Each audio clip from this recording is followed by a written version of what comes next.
Hello, and welcome to another episode of Boundless Body Radio. I'm your host, Casey Ruff, and today we have another amazing guest to introduce to you now.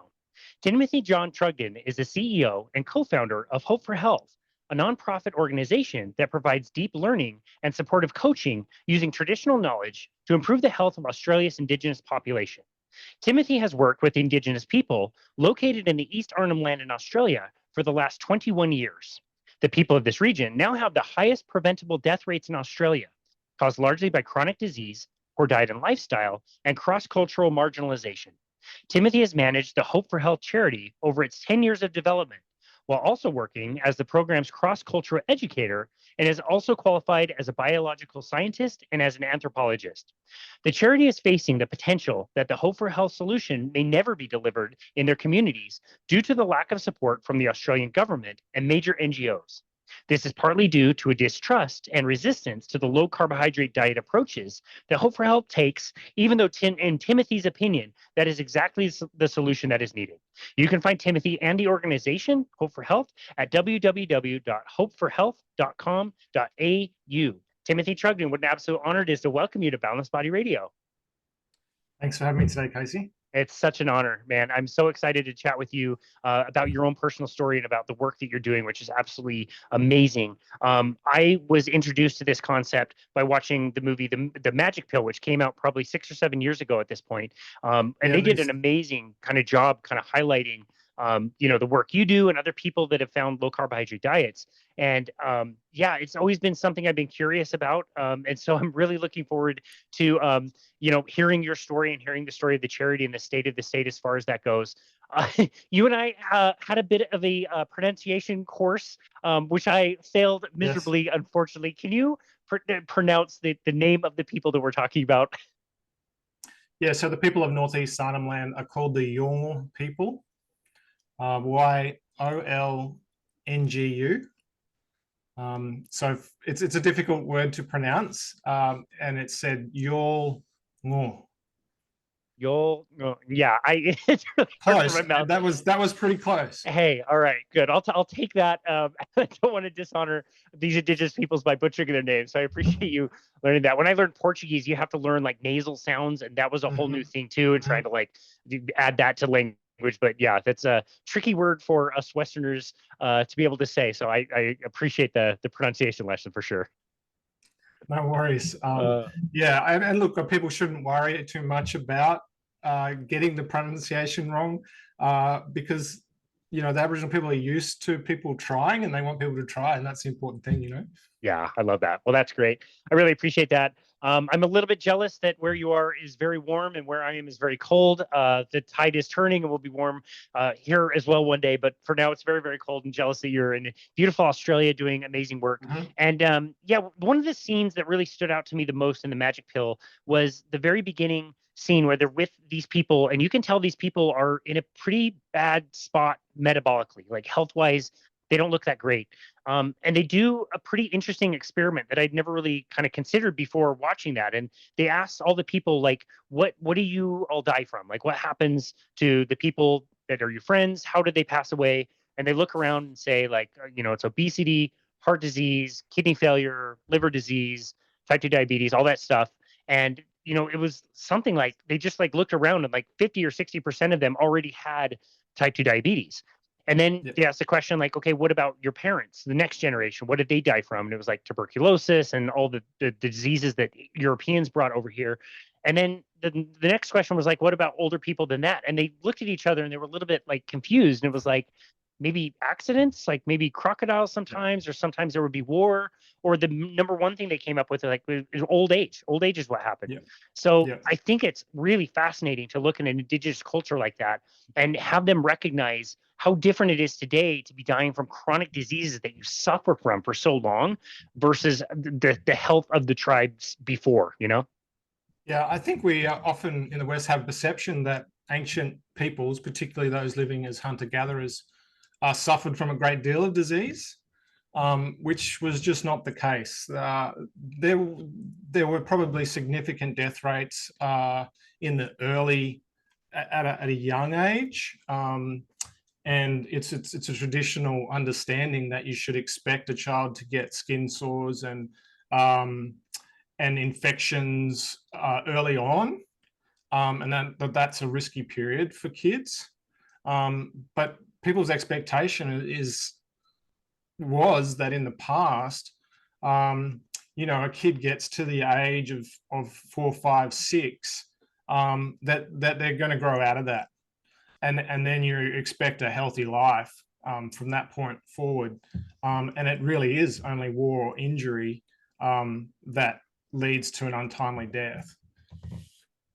That's a really, really good point. You hear stories about, tribes in Africa where people supposedly living well past 100, and not only living, but thriving and dancing and doing all kinds of stuff that I think our generation could only dream about at ages like that. So it's a very interesting point.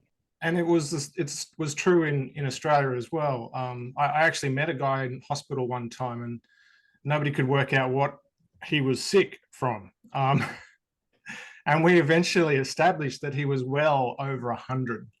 Wow. And, he didn't look that old. He did not look that old, which is why people couldn't figure out that he was simply dying of old age. Wow, that's crazy. Wow. Okay. I wanted to deep dive into all of your work and everything that you're doing. Before we do that, I'm very curious about you and yourself, and how did you get interested in all of this? What was, what did you want to do when you were growing up? Like, is this something that you've always been very passionate about, or how did you get involved with this? Yeah, my father worked in Arnhem Land as a misho or a missionary in the 70s and 80s. He was originally a mechanic, and he went to Arnhem Land to support the communities that were out there that were missions at the time. And then he became a community development worker.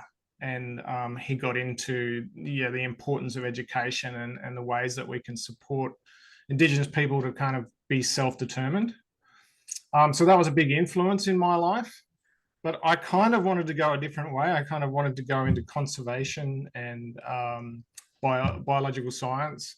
So I went that way, but because I'd grown up with my first few years in Arnhem Land living with the Yolngu people, I always had this kind of sense that I hadn't completed that journey. So I went back to Arnhem Land for about 6 months, doing nothing but relearning the language that I had partially learned as a child. I spent 3 months actually living with some friends of ours in one of the smallest communities in the region. And in doing that, some of my adopted relatives, because you get adopted into the clans when you're got a strong connection in Arnhem Land. Some of my adopted relatives started to challenge me, and they're saying, well, what are you going to bring back to us? We're teaching you all this stuff. We're teaching you this language. We're teaching you about our way. What are you bringing back? Are you going to be like, these other people that come up here, learn our language, they do a PhD, they get their benefit out of it, but they never come back and never help us out? And I started to realize that there were so few people who had a knowledge of the language, that my meager 3 months of learning the language had put me in such a better place to actually be able to understand and communicate, that even at that stage, I could serve people better than a lot of the people that were coming to work in Arnhem Land in the different positions in the communities. So it kind of changed my track in life, and I went back to Arnhem Land working as a health educator initially, and that's what started my journey back into Arnhem Land. Wow. Yeah. Okay. Geographically speaking, I believe Arnhem Land is near the north of Australia.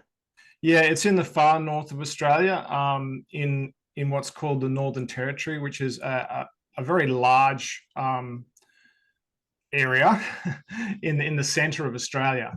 So we're just East Arnhem Land is just under Papua New Guinea. Okay. and it's coastal, and it's very close to, many people would know Kakadu, which is a famous national park in Australia. So East Arnhem Land is to the east of Kakadu and has very similar climate and landscape. I see. Yeah. What is that climate like there? It's monsoonal, so you get a very distinct dry season where there's no rain, and the temperature is quite lovely. You know, it's a warm tropical temperature, but not too hot. And then you have the wet season, which is very hot and humid, and very, very challenging for people who are not used to it. Okay, gotcha.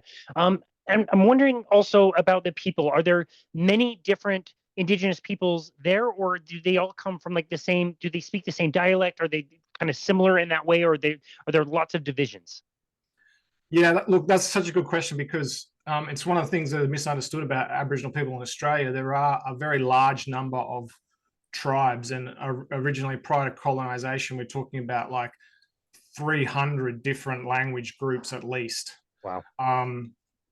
And in Arnhem Land, there is it's one of the more complex areas, because it was very densely populated compared to, say, desert areas of Australia.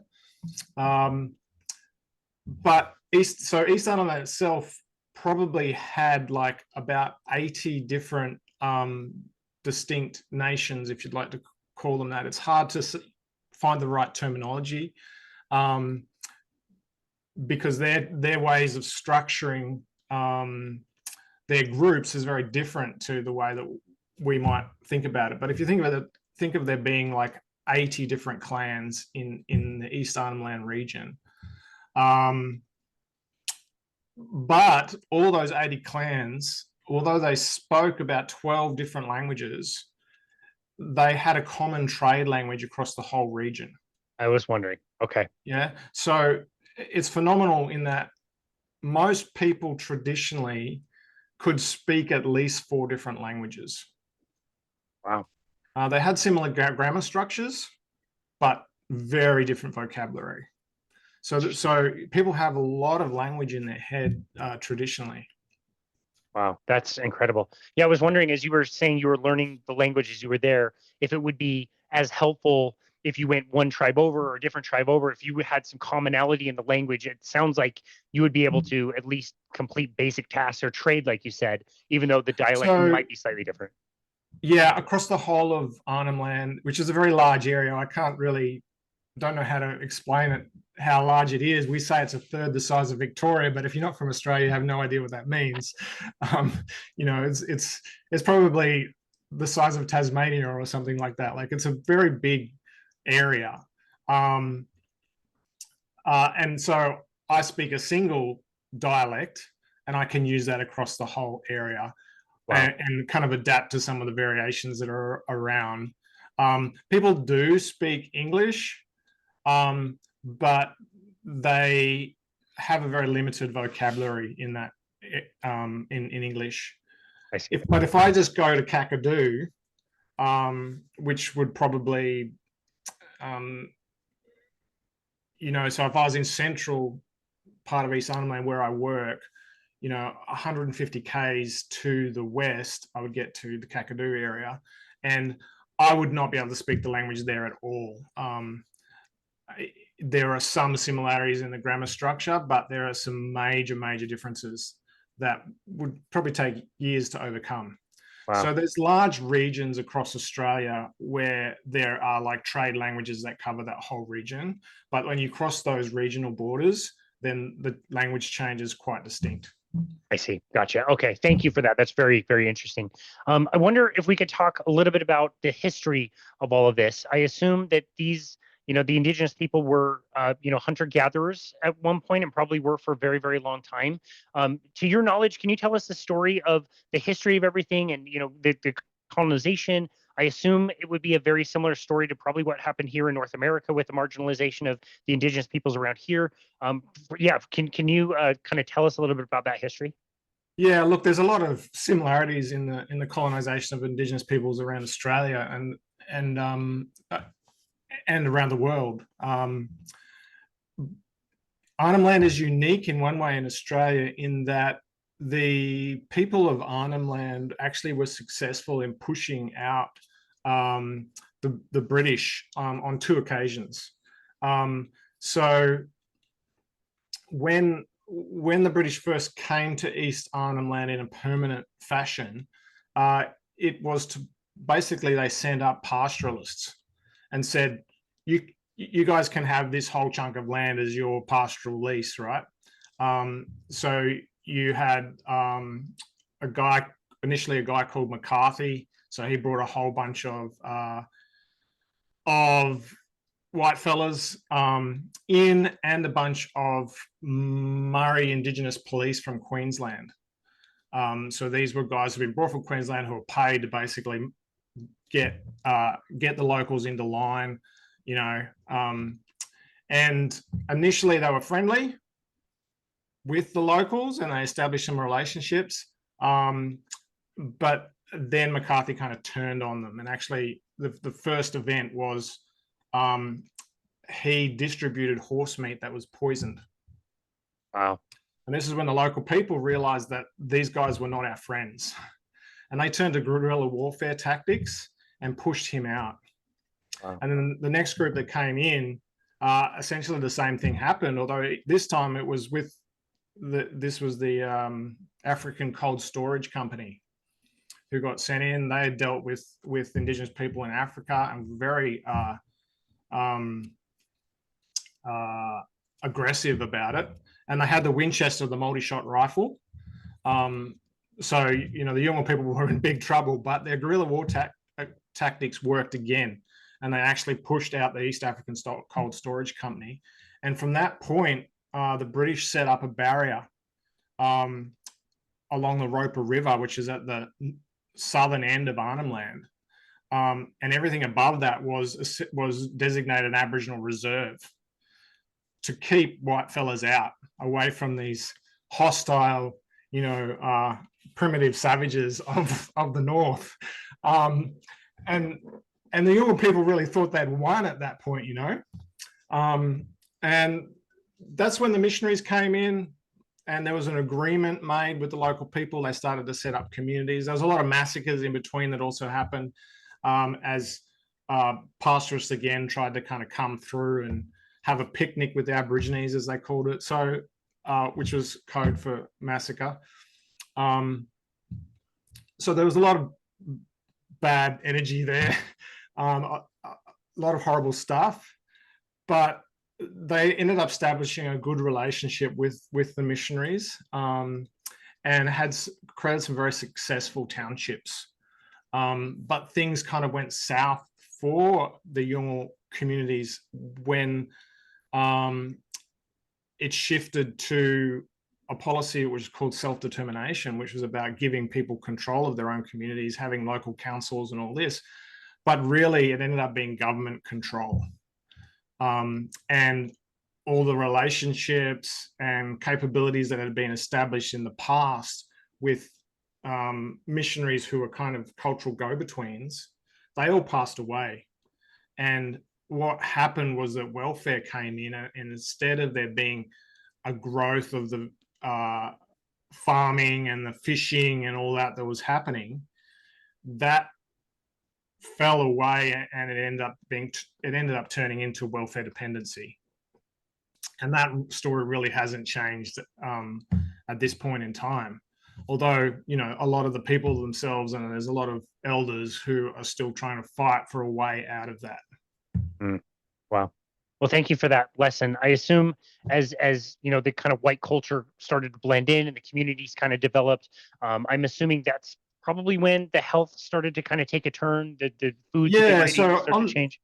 On the health front, like it did start, really the origin of chronic disease started with missionaries coming into Arnhem Land, because in setting up the communities, they relied on rations as a source of extra food, and the government was paying rations to these missionary communities, and so that's flour, sugar, tea, and tobacco. That's what rations are. And initially, this was supplementing the diet. And a lot of people's kids at this stage, they actually grew a lot bigger than they were. The Yolngu people traditionally were very thin and muscular, with a really skinny build. And with the supplementation of rations, initially the next generation was actually growing a lot taller. But they were still relying heavily on their traditional foods. There simply just wasn't enough rations to have a major impact on health and chronic disease. But then we got the shift from those limited rations to people being paid a salary, and those rations being diversified in a store setting. And this is where people started to get very confused about the value of different foods. Suddenly the value of food like syrup, familiar with syrup, where golden syrup?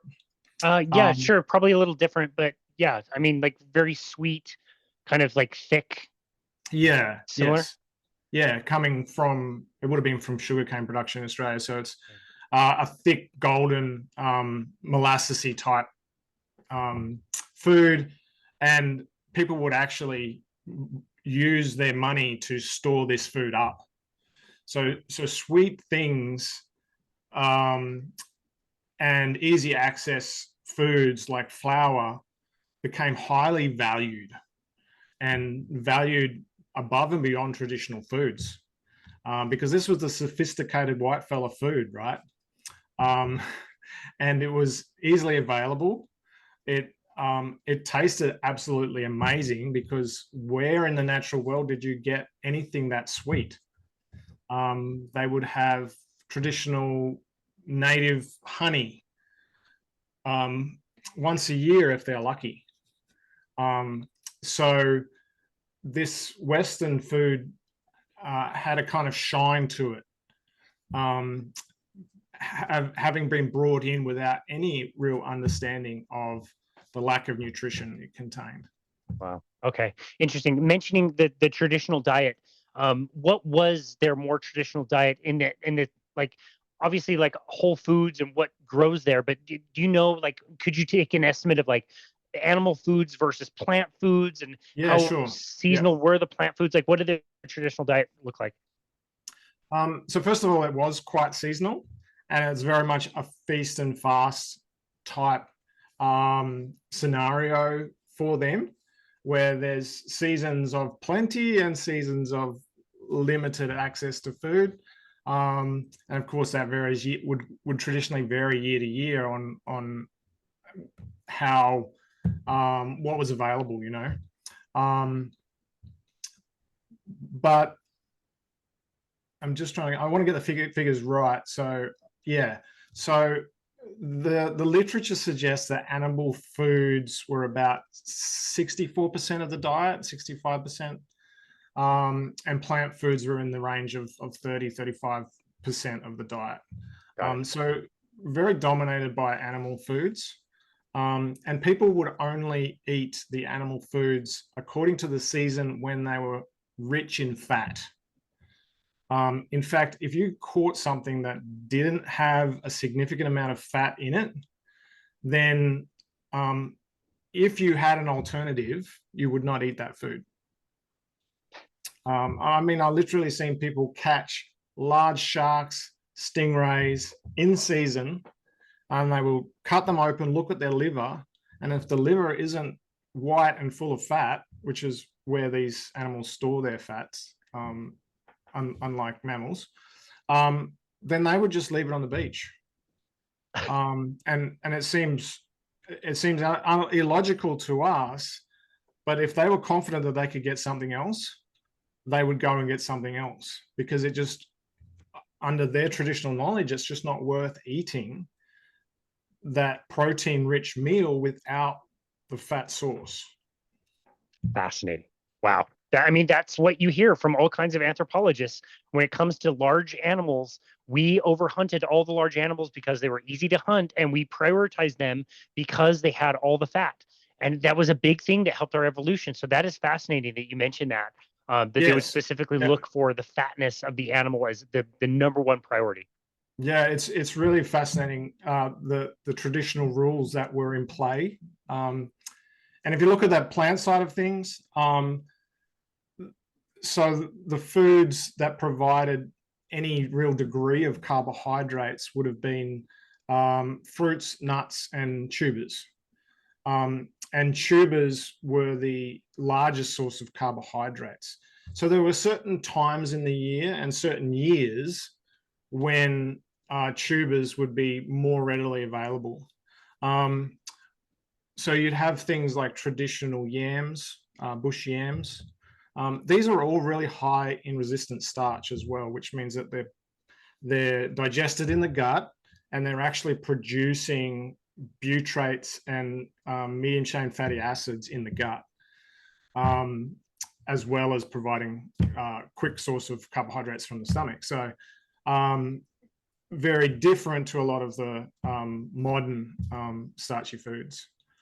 Yeah. And they taste amazing. I mean, Really? these things are fantastic to eat. Yeah. Wow. Okay. You hear about some of these tubers where they're so fibrous you can only like kind of chew them and extract them, and then you have to like take out the fibrous part. But this is I guess a little bit more like a traditional yam where you can consume it and eat it when it's prepared. It would taste something similar to a Fijian yam, which are very large and very starchy, but the starch is more compact, like it's very, very dense. So it has a texture a little bit more like a carrot. So somewhere between a carrot and a potato in its texture. Very thick, but a really rich nutty flavor. Interesting. And the other thing that was really plentiful in terms of plants is the water chestnut. So once a year you would have, if the season was good, you'd have this massive amount of chestnuts available in the swamps.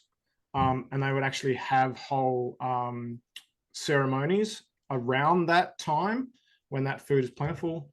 Oh, and I'm forgetting the cycad nut, which is really interesting, ancient, very, very ancient plant. They would crack the nuts and make dampers out of it. And this is where some of the confusion comes in for people, because they're making these dampers, so these are simple breads out of a very nutty, as I said, resistant starch rich food. And they're comparing it to flour, and they're seeing flour as the same kind of thing.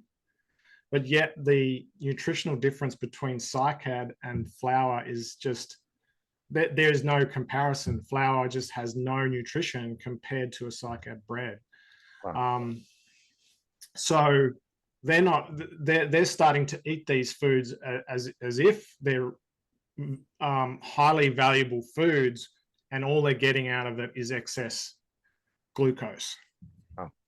Wow, that's crazy. Thank you for that. I think the seasonality part is such a hard thing for us to grasp in today's day and age, because I can go to any store at any time, middle of the winter. It's the middle of the winter here. I could buy whatever produce I want 365 days out of the year that's already been selected for sweetness and bred in a certain way. And our potatoes look nothing like a natural yam. And what you're describing and the flavors and all that stuff has been far lost. And so I just think that seasonality is so important to kind of talk about. And like, yes, they got this certain type of food. It wouldn't have been all year. It would have been a certain part of the year, and they would have loved to have it. And then that would have moved on and they would have eaten other things. So I think that's incredibly wise. So I appreciate that. And it makes me realize that the human body was evolved, it's designed to exist in this feast fast scenario, where when carbohydrates are available, they're available in they're quite plentiful for that moment in time, and the body wants to store that up for later on. I saw this in Arnhem Land in a quite interesting way when it comes to eating honey. So for us, we'll put honey on our bread and keep it in a bottle and put it in the cupboard. It's there whenever we want it. You know, if we want more, we go to the store and get more. For them, if they get a tree full of honey, and sometimes you'll get very large amounts of honey in one go, sometimes it'll be very, skerricks. If you get a large amount, you just eat the whole lot. You don't store it because, well, you didn't have refrigerators at the time, you didn't have glass bottles, you just ate the whole thing. The storage of that food happened in the body. But it was under the conditions that you knew, or at least the body knew, that there was going to be times of fasting coming. Yeah, very well said. That's so wise. I love that. Thank you for explaining all of that. Tell us a little bit about your, beginning involvement. Obviously, it's a culture that means so much to you. You wanted to return to the culture and give back. Eventually, the charity was founded and all that stuff. But when did the nutrition piece become a little bit more, I guess, kind of like obvious to you as an issue, and maybe not something you were, completely interested in the beginning, but has clearly kind of shifted over time? When did you start to recognize that this food that they're eating now is causing a lot of these issues? Yeah. So like I said before, I started my work in Arnhem Land as a health educator.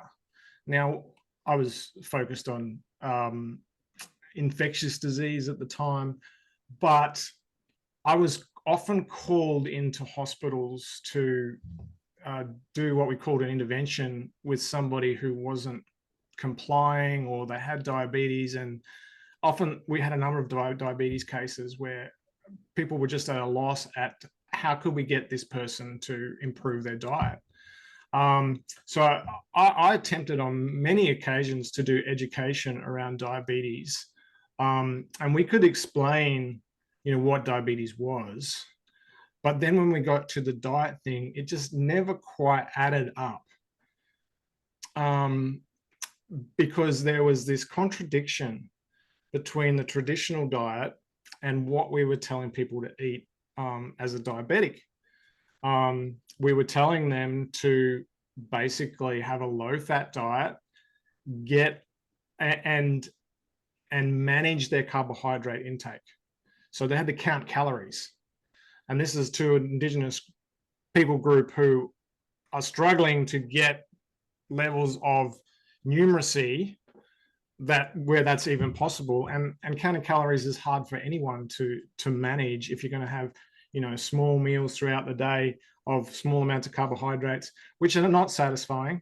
The whole traditional mindset around food is about using the sense of satiation that you get in your body as a way of measuring when you've had enough food. And then talking about fats was very, very confusing for people, because fat was good traditionally, and food is good traditionally, like sweet food is good traditionally. So that early on, that education I did around nutrition just never really worked. It never really sunk in, and it never really made sense. We even saw diabetic educators kind of teaching, you've got to cut all the fat out of your diet, and you've got to cut the fat off your meat, and you've got to reduce your fat intake, and you've got to manage your carbohydrates. But all that traditional food is good.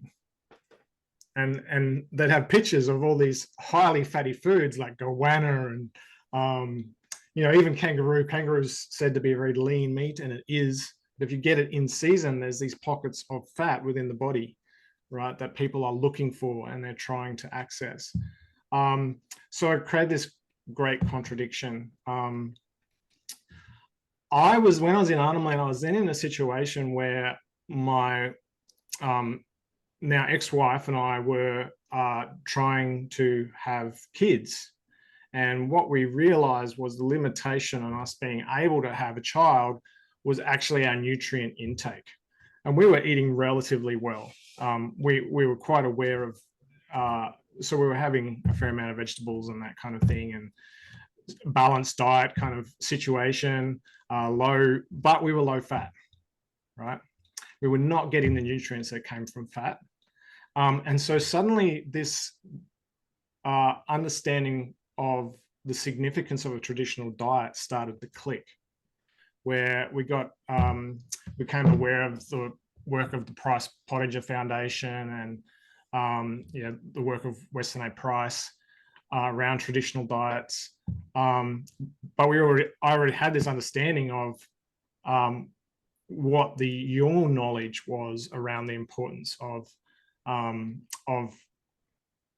fat and seasonal eating and all that kind of stuff. So it started to click at that point.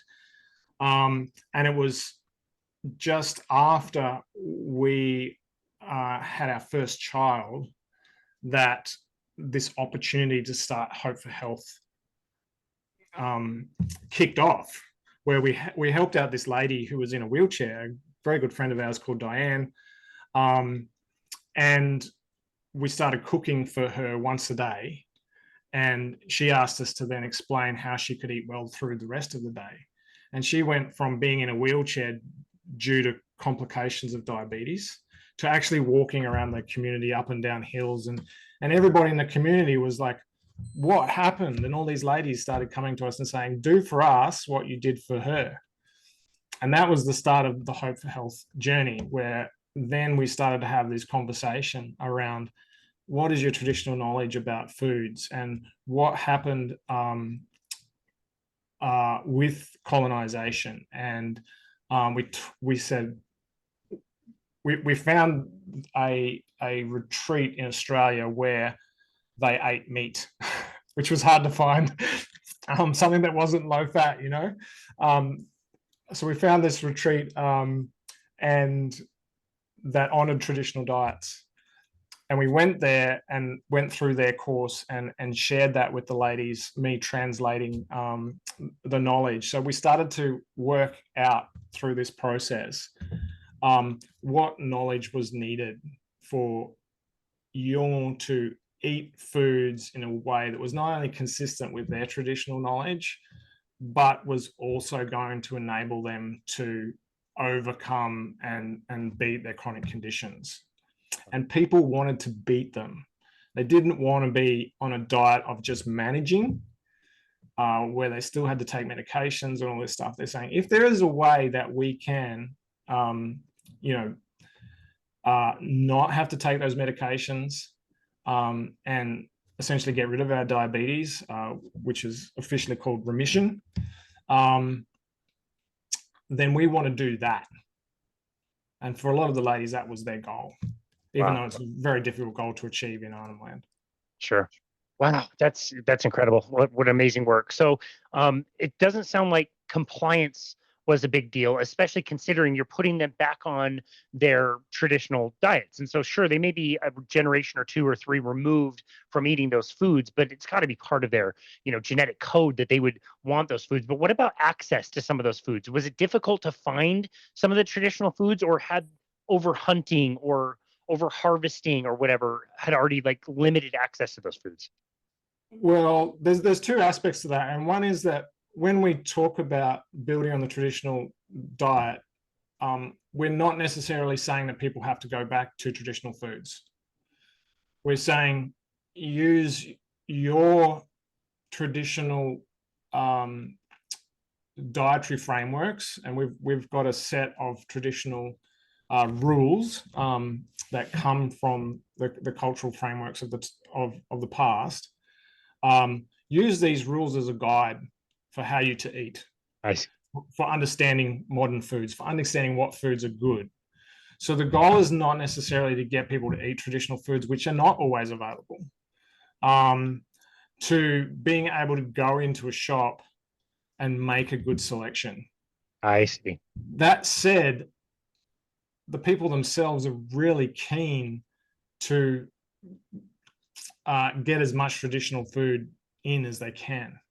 And in East Arnhem Land, that is not really a massive limitation. I mean, the biggest limitation is access to the hunting areas,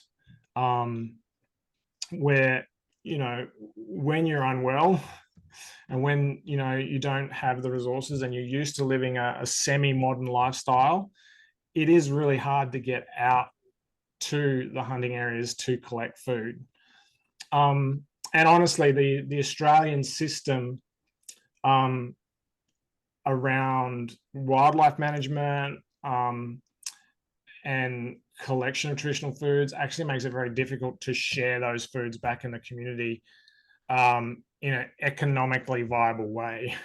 The sale of traditional foods has big question marks over it, whether it's legal, how you could do that in a legal way and all that kind of stuff. So in terms of the distribution of traditional foods, there's some big challenges there, even though it's relatively available in Arnhem Land. Interesting. Okay, and then I wanted to ask you also not just the foods themselves, but the preparation of the foods. I'm sure that was probably half the battle of getting people to cook in a more traditional way. Was that a big part of what you had to kind of help people understand? When it comes to traditional foods, no. People, the Yolngu people are some of the most traditional Aboriginal people in Australia. They still hold a lot of their traditional knowledge. Even those people who eat primarily processed foods, they'll still go out bush from time to time and become familiar with traditional cooking processes. And they're more familiar with that than they are with how to cook modern healthy foods. So they've been, when it comes to modern foods, they're familiar with the way you cook ration foods. So you make a damper out of just bread, out of just flour and water, or flour and milk. You slather margarine all over that and chuck some syrup on top, right? That's the kind of cooking that was associated with Western foods. And of course, that's only made worse when you get all the other range of processed foods, which are basically you eat straight out of the packet, or you heat up quickly and consume. So when it came to eating natural whole foods, we had one of the first questions we would get from people going through the Hope Health process is, hey, teach us how to cook this stuff.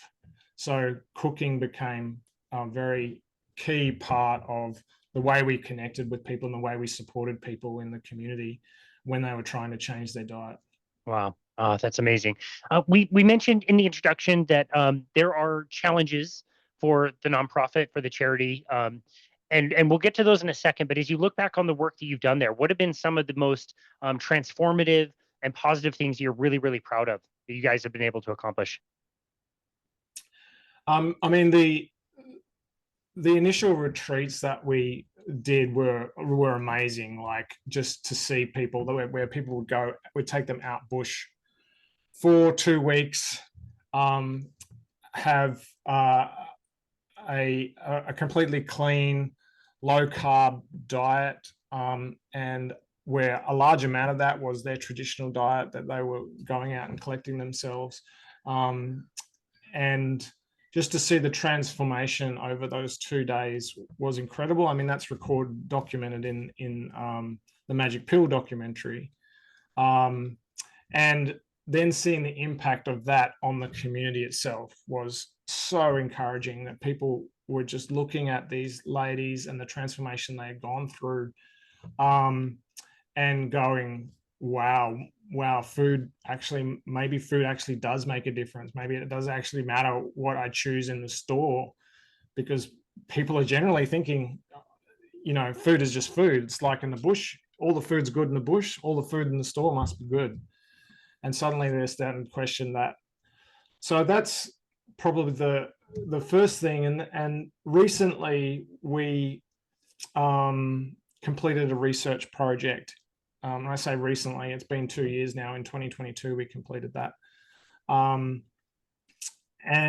a big part of that was in community. So we didn't so a large part of it, the participants didn't actually go out bush this time, and they just received about 40 minutes, 2 videos, 20 minutes each, that they would watch, and they'd have a consultation with a nutrition professional who would guide them through their test results, and they'd have a conversation about what their goals were and how they could change their diet and that kind of thing, based around this education in their own language on video. And that was only a 3-month intervention, and we saw significant changes in people's blood sugars, waist measurements, all on their own motivation. This is not a professional giving them a diet plan that they had to follow and stick to. This is them learning about what good food is based on a low-carb diet model, and then using that information for them to decide how they were going to improve their diet. And most people did not go onto low carb in that circumstance. They just made alterations to their diet that significantly improved their health risk indicators. 2 20-minute videos, a single consultation, yep. not locking people up in a metabolic lab and feeding them, like you said, but just giving them information in a short period of time, 3 months, and significant changes in those markers. That's incredible. Yeah, and the paper on that is going to come out very, very soon in the Medical Journal of Australia. That's amazing. That gives me so much hope that once people get this information, they can really make these amazing changes. That's incredible. Yeah, and to me, part of the key, and the key that's relevant for everybody, is that a low carb whole food model is not just helpful to heal diseases if you actually go low carb, but it's also an appropriate model to teach people what good food is. And it's, I mean, it's obvious when you go from looking at a traditional diet, you want to go back. It's that Paleolithic dietary model that we had a few years back, that said, hey, let's look at what our ancestors eat, and that's how we should define good food. Wow. And using that is a really powerful way just to skill people to make better choices. Yeah, not necessarily change their whole diet if they don't want to. That's amazing. Yeah, I mean, here we are squabbling about, whether carnivore is better or low carb or ketogenic, or, is it seed oils or is it sugar? And it's like, well, if you move in this direction, you're probably going to be just fine anyway, because you're going to land on more natural foods anyway. So I absolutely love that. Exactly. I can't wait for that paper to come out. That's lovely. I do want to ask also about the cost. Was cost ever a barrier for some of these people, or was it pretty, affordable for them to kind of switch over from bags of flour to, say, more animal foods? Cost is definitely an issue, and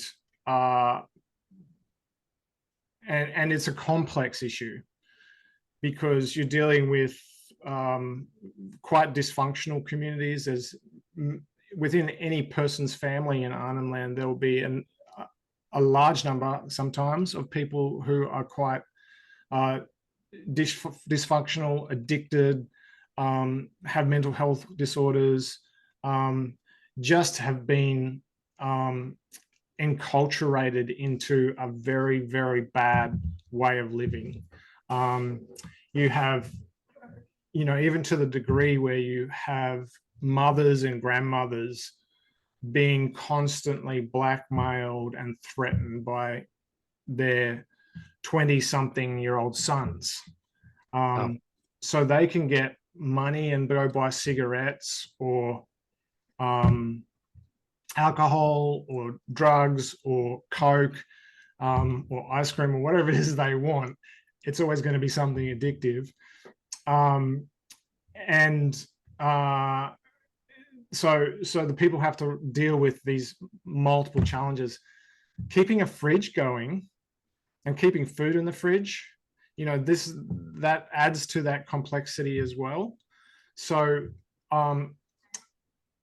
the cost is significant, but it interacts with these other factors. And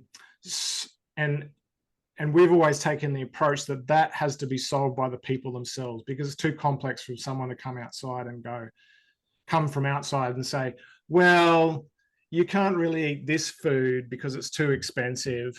So you should just kind of lean this way instead. Sure, we need to support people in making those decisions. And that's where we think the health coaching has a big role to play. But the decision and the negotiation of those complex issues has to be with the people themselves. Yeah, I think we have a big issue and a growing issue around meat and good quality sources of fat in remote communities. Meat is obviously the most expensive food product in general. And it's key to eating in a way that allows you to identify when you've had enough. You've got to eat protein. This is a traditional rule. Eat your protein first and eat it with fat. That's the traditional rule. So it's very important to be able to get that protein as a way to sense when you've had enough nutrition. If you don't get that protein nutrition, then your body's always looking for more food. And this is what's called protein leveraging in the literature. So people understand that rule, but the cost of meat can be prohibitive, because in remote communities, what we're seeing is a 2 to 3 times increase in the price of meat. Oh, wow. And this is a lot higher than what it used to be. In the past, maybe we would expect a 2 times, but it usually wasn't that high. And now we're seeing a 2 to 3 times in remote communities. And I still haven't got to the bottom of that. I'm not sure why that is the case. And then meat prices in Australia are going higher across the board. And really the solution is people going back to traditional protein sources. I think there's a mammoth amount of fish in that ocean. There's all sorts of meat on the mainland in terms of wallabies and that kind of thing, but there are some limitations around that in like access to guns, maintaining small motors to get your boat out, maintaining your vehicles. So there's some really strange things that you just wouldn't think would be an issue, but when you've only got one mechanic on the island, and yeah, often it goes back to education. Education is critical for getting people to understand their diet, but the fact that training is failing in all the other areas in these remote communities means that people often don't have the resources to make the changes that they need to make. But on the positive side, as people discover that their food choices actually make a difference in their health, that creates a huge amount of motivation to actually be successful at maintaining a vehicle, at learning how to maintain a small motor, at getting out and going fishing, at starting a business in crabbing or fishing or whatever.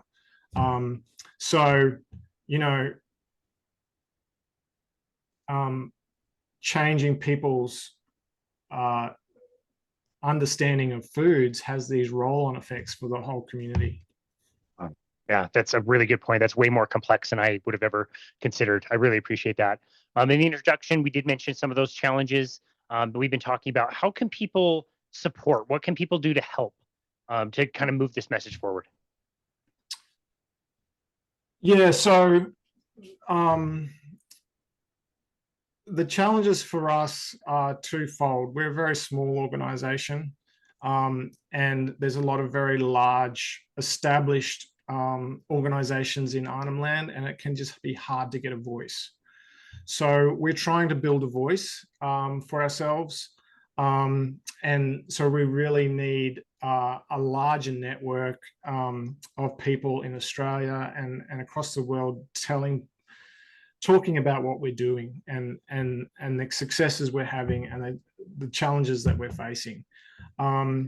So we're building a network called Friends of Arnhem Land.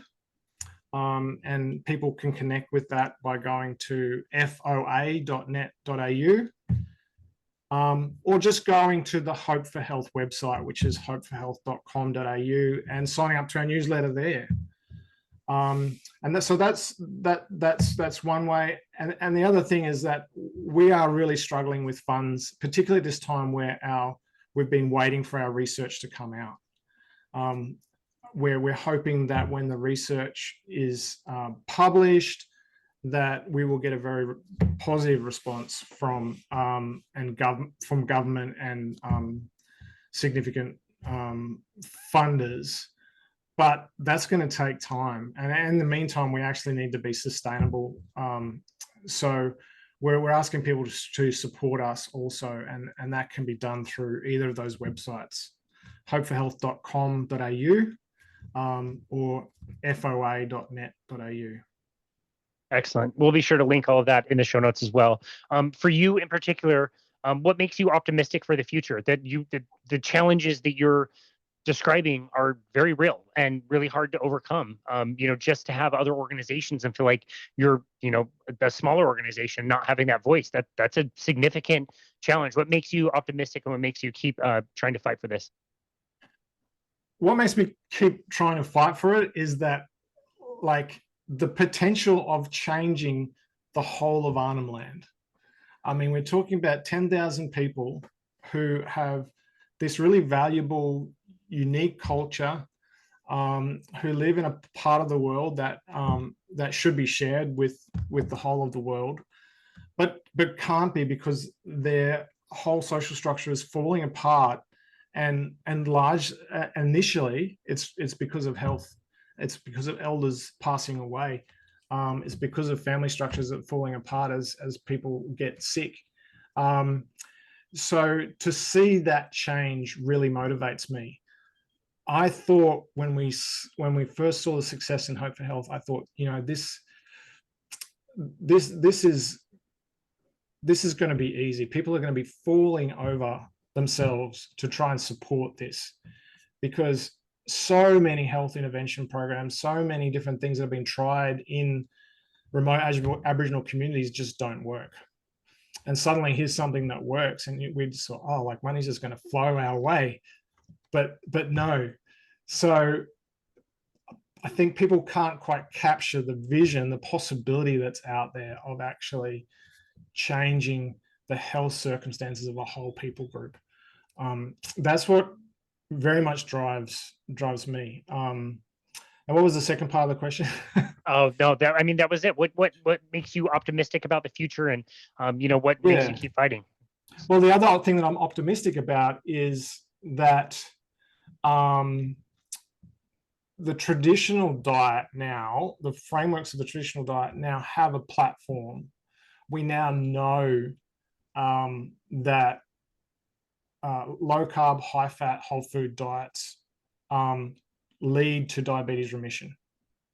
And there's been some really great work by people like Dr. James Muki in Australia, where he's really encouraged the medical world to recognize that fact. So we're starting to have conversations now that that are shifting the way that we're looking at diet. And so we're hoping that in the future, the barriers within the medical circles to the kind of education that we give will start to fall away as people can see the significance of a low carb diet in diabetes remission and beating kidney disease, avoiding heart disease, all those things. Yeah. Yeah. Well, we are certainly not going to stop trying to put that message out there. And there's so many passionate people in our space that are trying to do There's a amazing huge work. circle of passionate people. It's amazing. Yeah, Yeah. yeah, and you are absolutely one of those people that have so much passion, and your work is incredible. I've learned a ton from this conversation. And I'm also optimistic with you that yeah, it might not be easy, but one day we can keep moving this message forward and help more people. Timothy, again, thank you so very much for such an amazing conversation today. One more time, where can people go to find you and support you in your work? Maybe we can list those websites again, and any other, if there's like a social media platform or anything you would want somebody to go to as well. Yes, sure. So we're available on social media, Facebook, Instagram, and LinkedIn. And all you have to do is search for Hope for Health. And you will find us listed as either our Hope for Health or Hope for Health. Hopeforhealth.com.au is the website for the charity and the program. And there are many options there for donating and supporting us financially, as well as joining our email page. If you want to learn more about Arnhem Land and connect as a regular supporter and be more involved in the advocacy for what we're doing, then I would suggest going to Friends of Arnhem Land, which is foa.net.au. Excellent. Well, like I said, we will link all of that in the show notes. For now, Timothy, thank you again so very much for a very enlightening conversation and for your amazing work that's really changing a lot of lives. I really appreciate all of that. I appreciate you taking time out of your busy day to come on our show today. We really appreciate you. Thanks so much, Casey. It's been great. It was an honor to host you. And this has been another episode of Boundless Body Radio.